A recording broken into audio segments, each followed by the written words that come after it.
Hi viewers, welcome to our channel. ప్రస్తుతం మనతో పాటు సీనియర్ జర్నలిస్ట్ దాము బాలా సార్ వారితో మాట్లాడదాం. నమస్కారం సార్. సార్, విజయసాయి రెడ్డి బీజేపీలోకి చేరబోతున్నారంటూ వార్తలు రావడం చూస్తున్నాం సార్. మరి వార్తల్లో నిజం ఎంత ఉంది? నిజంగా బీజేపీలోకి చేరబోతున్నారా? ఎందుకంటారు సార్? విజయసాయి రెడ్డి గత కొంతకాలంగా మనకి వార్తల్లో ఉన్న విషయం తెలిసింది, ఆల్రెడీ మనం చెప్పుకున్నాం.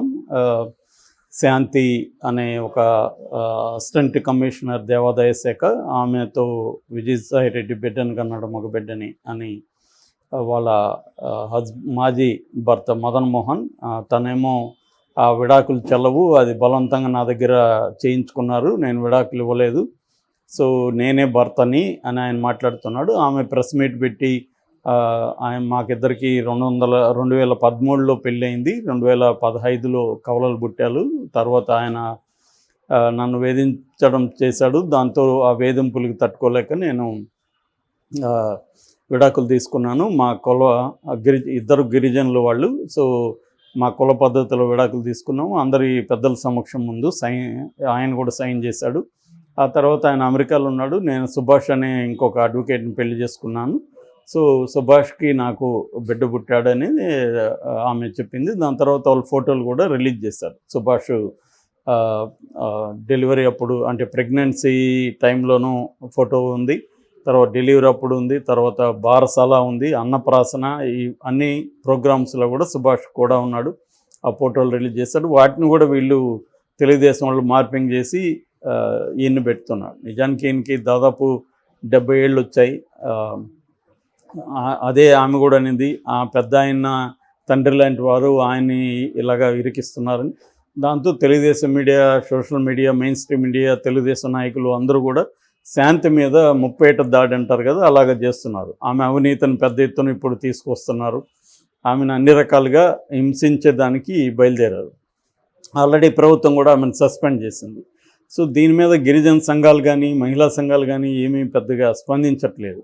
అంటే తెలుగుదేశం హోల్డ్లో మొత్తం ఉంది, మాట్లాడే పరిస్థితి లేదు. సో ఈ నేపథ్యంలో మరి ఆమె హస్బెండ్ అని చెప్తున్న సుభాష్ రెడ్డి కూడా ఎందుకని మరి మీడియా ముందుకు రాలేదు. ఈ నేపథ్యంలో ఈయన మీద ఫోకస్ పెరిగింది. దాంతో ఈయన అనివార్యంగా విశాఖపట్నంలో మీటింగ్ పెట్టి తీవ్రంగా తెలుగుదేశం మీడియా మీద విరుచుకుపడ్డాడు. తర్వాత అంతు చూస్తున్నాడు. తర్వాత నేను సొంత ఛానల్ పెడతా అన్నాడు. నేను ఓడిపోయినంత మాత్రం నేను ఎవరికి భయపడను, నేను ఒక రాజ్యసభ సభ్యుడిని, ఆ మాత్రం అది కూడా లేకుండా మీరు ఇష్టం వచ్చినట్టు మాట్లాడుతున్నారు, నేను దీన్ని రాజ్యసభలో కూడా ప్రస్తావిస్తాను, స్పీకర్కి కూడా కంప్లైంట్ చేస్తాను, ఇవన్నీ ఆయన చెప్పారు. అయినా కూడా మీడియా తగ్గలేదు, ఇంకా రెచ్చిపోయింది.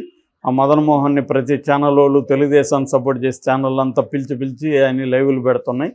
సో ఏదేమైనా నిజానికి నేను దాని మీద ఆల్రెడీ చెప్పాను కాబట్టి మళ్ళీ చెప్పాల్సిన అవసరం లేదు. ఏదేమైనా అది ప్రైవేటు వ్యవహారంగానే పరిగణించాలి.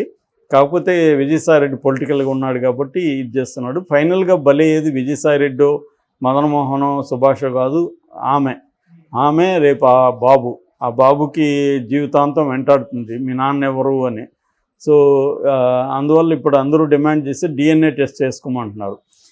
అది కూడా ఘోరమైంది. ఇప్పుడు ఎవరైనా మన ఇంట్లో సీరియల్కి వచ్చి మీరు DNA టెస్ట్ చేసుకోండి, మీ ఆయనకి నువ్వు కొడుకుని కనలేదంటే ఎలా ఉంటుంది? సో ఒక ఇది రాగానే DNA టెస్ట్ చేయడానికి వీళ్ళెవరు? సోషల్ మీడియాలో తెలుగుదేశం వాళ్ళు DNA టెస్ట్ చేసుకుంటే సరిపోతుంది కదా అని చాలా ఈజీగా మాట్లాడుతాం. వాళ్ళ ఇంట్లో వాళ్ళు చేసుకోవచ్చుగా మరి DNA టెస్ట్, వాళ్ళకి పుట్టారో లేదో మరి నిరూపించుకోవచ్చుగా. అది చెప్పేవాళ్ళంతా మేము కూడా చేసుకున్నాం చూడండి, సర్టిఫికేట్లు ఎందుకు పెట్టట్లేదు? కాబట్టి ఇదేంటంటే క్లియర్గా తెలుగుదేశం ఆడుతున్న రాజకీయ వికృత క్రీడ. ఆ క్రీడలో శాంతి అనే ఒక గిరిజన మహిళ, ఆమె చాలా కష్టపడి పైకి వచ్చింది, అడ్వకేట్గా ఉండి, తర్వాత గ్రూప్ ఎగ్జామ్ రాసి ఆమె ఇదైంది. అలాంటి అనేక బాధలు కష్టాల్లో పడి ఒక గిరిజన మహిళ పైకి వస్తే అవినీతి ఏదో ఆమె ఒకటే చేసినట్టుగా బోల్డ్ మంది అవినీతి చేస్తున్నారు. ఇక్కడ రెడ్డి కమ్మ ఐఏఎస్లు చేయట్లేదా? వాళ్ళందరి మీద కూడా ఇదే విధంగా చర్యలు తీసుకుంటున్నారా? ఇక్కడ ఏంటంటే ఏ ప్రభుత్వం వస్తే వ్యతిరేకంగా ఉన్న ప్రభుత్వంలో ఉన్న వాళ్ళ మీద చర్యలు తీసుకోవడం, అది గిరిజనుల దళితుల అనేది చూడట్లేదు. నిజానికి అవన్నీ చూడాల్సిన అవసరాలు ఉంటాయి, కానీ అవేమి జరగట్లేదు. చంద్రబాబు ప్రభుత్వం గత ప్రభుత్వంలో ఉన్న IAS-IPSల మీద సివియర్గా రియాక్ట్ అవుతుంది. 27 మంది IASలు, 24 మంది IPSలు ఆఫీసర్ని అలా హోల్డ్లో పెట్టింది. వాళ్ళకి ఏం పదవులు ఇవ్వలేదు. అంటే వాళ్ళని ప్రెజర్ చేయించి వాళ్ళంతట వాళ్ళే వాలంటరీ విఆర్ఎస్ తీసుకునే విధంగా ప్రెజర్ చేస్తుంది. ఆల్రెడీ ప్రవీణ్ ప్రకాష్ అంటే వాళ్ళు విఆర్ఎస్ తీసుకున్నారు. అయితే ఈ కాంటెక్స్లో ఇప్పుడు ఒక కొత్త వార్త ఈరోజు వైరల్ అవుతుంది. అదేంటంటే విజయసాయిరెడ్డి బీజేపీలోకి వెళ్తున్నాడు. ఇది ఎంత మాత్రం వాస్తవమా అనేది చూస్తే నిన్ననే మనం చెప్పుకున్నాం. అసలు విజయసాయిరెడ్డి ఈ బయటికి రావడానికి సజ్జల రామకృష్ణారెడ్డి జగనే కారణం అనే ఒక వార్త కూడా తెలుగుదేశం వాళ్ళే పుట్టించారు. అది వైసీపీ వాళ్ళ నుంచి ఏమి రాలేదు. అయితే దీనికి బేస్ ఉంది, తెలుగుదేశం వాళ్ళు పుట్టించడానికి బేస్ ఉంది. ఎందుకంటే ఆయన విశాఖపట్నంలో ప్రెస్ మీట్ పెట్టినప్పుడు ఆయన దగ్గర ఎవరో కూడా వైసీపీ నాయకులు లేరు. ఎవరో ఒకరిద్దరు ఉన్నారు కానీ ఇంపార్టెంట్ వైసీపీ నాయకులు ఎవరు లేరు, ఆయన దగ్గరికి వెళ్ళలేదు. అట్లాగే ఆయనకు మద్దతుగా మామూలుగా అయితే ఇలాంటిది ఈ స్థాయిలో జరిగినప్పుడు వైసీపీ నాయకులు అంబటి రాంబాబు కావచ్చు, రోజా కావచ్చు, పేర్ని నాని కావచ్చు, ఇలాంటి వాళ్ళంతా బొత్స కావచ్చు, ఇలాంటి వాళ్ళంతా రంగంలోకి వస్తారు. కానీ వాళ్ళు ఎవరు కూడా రంగంలోకి వచ్చి ఈయన్ని సపోర్ట్ చేస్తూ చేయట్లేదు. కొంతవరకు ఈ వైసీపీ సోషల్ మీడియాలో అయితే ఈయన మద్దతుగా పోస్టులు పెడుతుంది, ఫోటోలను బయటకు పెడితే అవన్నీ చేస్తుంది. కానీ నాయకత్వ స్థానంలో ఉండేవాళ్ళు ఈయనకు మద్దతుగా నిలబడట్లేదు. రెండవది ఆయనే చెప్పాడు, మా పార్టీలో కూడా కొంతమంది శత్రువులతో కలిసి ఇలా చేశారని కూడా ఆయన అన్నాడు. అంటే ముందు నుంచి కూడా ఈయనకి సజ్జల రామకృష్ణారెడ్డికి మధ్య ఇబ్బందులు ఉన్నాయి. సో సజ్జల రాకముందు వరకు ఈయన నెంబర్ 2గా వైసీపీలో ఉన్నాడు. ప్రతిదానికి జగన్ ఈయన మీద డిపెండ్ అయ్యేవాడు. ఇటు ఢిల్లీలో బీజేపీతో లైజనింగ్ చేయడం ఇవన్నీ కూడా ఈయనే చూసుకునేవాడు. అట్లాగే ట్రబుల్ షూటర్గా కూడా ఉన్నాడు. ఎక్కడైనా పార్టీలో ఇబ్బందులు వస్తే ట్రబుల్ షూటింగ్ వ్యవహారాలంతా కూడా ఈయనకే అప్పగించేవాడు జగన్ ఒకప్పుడు. అయితే మెల్లగా సజ్జల రావడంతో సజ్జల ఆ ప్లేస్ని ఆక్యుపై చేసి మెల్లమెల్లగా సకల శాఖ మంత్రిలాగా మారిపోయాడు సజ్జల. ఈయన్ని పక్కన పెట్టేశారు జగన్ ఏ కారణంతో. కానీ ఆ మధ్య చాలా కాలం వరకు ఈయన్ని అన్ని రకాల బాధ్యతల నుంచి కూడా తప్పించారు. అప్పుడే ఈయన తెలుగుదేశంలో చేరతాడని కూడా పుకార్లు వచ్చాయి. ఎందుకంటే అదే టైంలో మన తారక రామ్ చనిపోవడం, ఈయన తారక రామ్ భార్యకు బంధువు అవ్వడం, దానివల్ల ఆ ఫ్యామిలీలో ఇన్వాల్వ్ కావాల్సి రావడం, బాలకృష్ణ ఆయన కలిసి పనిచేయాల్సి రావడం, వీళ్ళిద్దరు కనిపించడం, తర్వాత బాలకృష్ణని అసలు తారక రత్న చనిపోవడం, ఆ 23 రోజులు హాస్పిటల్లో చనిపోయినాక కూడా డెడ్ బాడీని పెట్టారని ఒక పక్క వైసీపీ ప్రచారం చేస్తుంటే ఈయనేమో తారక రత్నాన్ని ఇప్పుడే చూసి వచ్చాను నేను, కోమలు ఉన్నారు, ఇవన్నీ ఈయనే చెప్పడం. అట్లాగే చంద్రబాబుతో కూడా ఈయన సఖ్యంగా కూర్చొని మాట్లాడడం, ఇవన్నీ వైసీపీకి ఇబ్బందికరంగా మారాయి. అప్పుడు నెగిటివ్ వచ్చింది. దాని తర్వాత ఎలక్షన్ ముందు మళ్ళీ ఆయనకి ఇంపార్టెన్స్ ఇవ్వడం పెరిగింది. ఈ క్రమంలో ఆల్రెడీ ఆయనకు వైసీపీలో నాయకత్వానికి మధ్య గ్యాప్ ఉంది.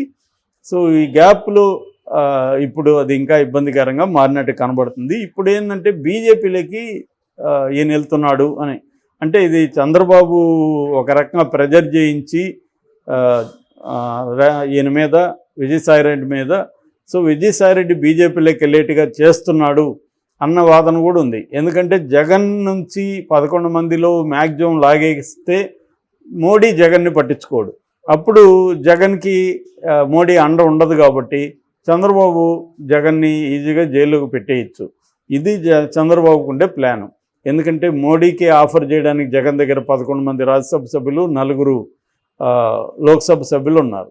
సో దీన్ని కానీ బ్రేక్ చేయగలిగితే, జగన్ను వీక్ చేస్తే నేషనల్ లెవెల్లో, అప్పుడు మోడీ గ్రీన్ సిగ్నల్ ఇస్తాడు, మనం జగన్తో ఒక ఆట ఆడుకోవచ్చు అనేది చంద్రబాబు ఉండే ప్లాన్ అని చెప్తున్నారు. సో అందుకని ఈ విజయసాయిరెడ్డిని ఇలా ఫోన్ ట్యాపులు చేసి విజయసాయిరెడ్డిని ఆమెతో విజయసాయిరెడ్డి మాట్లాడడం ఇవన్నీ చూసి ఒక కథ అల్లి దాన్ని పెద్ద ఎత్తున చేసి విజయసాయిరెడ్డిని బ్లాక్మెయిల్ చేసి బీజేపీలోకి బయటగా చేస్తున్నాడు. ఆల్రెడీ విజయసాయిరెడ్డికి వైసీపీలో ఇబ్బందులు ఉన్నాయి కాబట్టి విజయసాయిరెడ్డి మ్యాక్సిమం రాజ్యసభ సభ్యుల్ని బయటికి తీసుకొని వెళ్ళి కానీ చేస్తే అక్కడ వైసీపీ బీజేపీలోకి విలీనంగానే అయిపోతే రాజ్యసభలో క్లియర్గా ఉండిపోతుంది. అప్పుడు బీజేపీకి కావాల్సిన 12 మంది మెజార్టీ కొరత ఉంది. అది కానీ తీరితే ఇంకా జగన్ని పట్టించుకోడు మోడీ. 5 ఏళ్ళు జగన్తో ఎటువంటి సంబంధాలు మోడీ మెయింటైన్ చేయడు.